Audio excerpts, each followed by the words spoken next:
Урматтуу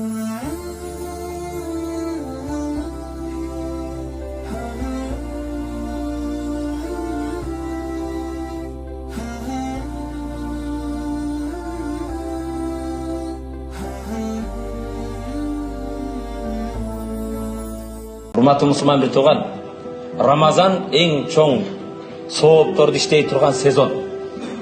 Балким бул Рамазан кээ бирлер үчүн эң акыркысы болушу мүмкүн. Акыркы Рамазаның болуп калышы мүмкүн. Ишенбесең, оңго солго карагын, өткөн Рамазанда сенин жаныңда тарап окуган, өткөн Рамазанда сени менен ифтар кылган, өткөн Рамазанда сага тамагыңды бышырган кээ бирөөлөрдүн ата-энеси жок катарыңда. Кээ бирлердин өткөн Рамазандагы бирге ооз ачкан достору, курсташтары, курбулары, кесиптештери бул Рамазанда жок алар. Кайда? Балким кээ бирлерибиз үчүн бул акыркы мүмкүнчүлүк болуп калбасын.